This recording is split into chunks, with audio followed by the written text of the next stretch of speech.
Sister, when I first became aware of you, I didn't know who you were in 2020, and you spoke at the Republican National Convention on behalf of President Donald Trump. I got to tell you, you blew me away. I was like, wow, like who is this person? So I wanted to ask you, how did that happen, first and foremost? What was that experience like? And what came of that for you as a result of speaking to so many people? Millions of people became aware of who you were. Well, thanks for asking that question, because it's really not I who lives, but Christ who lives within me. So I was in our little chapel here in D.C. It was during the elections, and I was getting concerned about things because there was like a promotion of this great Catholic Biden, and I thought, I'm a little worried about. So I knelt in prayer, and I asked God to let me be his. First of all, I was sorry if I hadn't done enough for him, and would he could use me in any way he wanted. I wanted to be especially his voice for life, and that he could use me in any way. And then about 2 hours later, the White House called and asked if I would speak at the Republican convention. And I didn't even think about calling our Mother General, who's in Rome, but I said, well, can I speak on the sanctity of life? And they said, yes, you can. Wow. So then this 4-minute talk, it was actually in an empty auditorium, so it wasn't too intimidating because it was during COVID, the early COVID period. So it was very, I guess I felt really comfortable with it. But then I didn't think it was a big deal, quite honestly.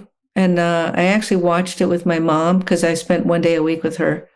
When I got home, it had gone crazy. Our phone was just off the hook constantly.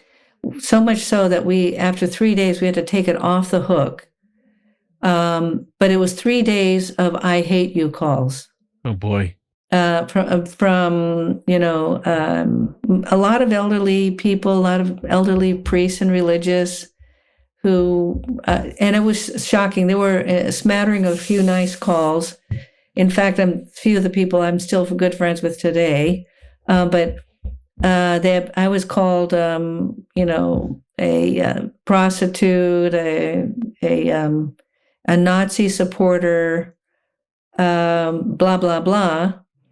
But when you're trying to do things for Christ, because I was really supporting the sanctity of life, and President Trump clearly was a defender of that, certainly more than this present, group.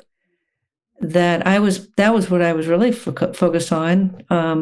I thought President Trump did a wonderful job. He surprised me. I voted for him, and I was happy. So there was no apologies. We're in America. We should be able to do things for, what we feel like we should do.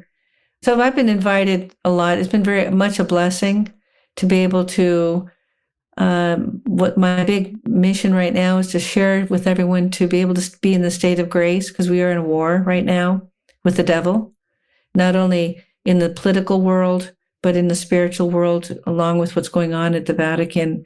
So that if we can stay in the state of grace by communion and confession, we can see more clearly as the Lord he sees, to try to be his heart, his words, his hands, his feet, his eyes, and expect to be attacked by the devil, but that's okay. It means you're going in the right direction. Right. And as they said in the Second World War, the pilots used to say, if the bullets were not flying towards you, you were going the wrong direction.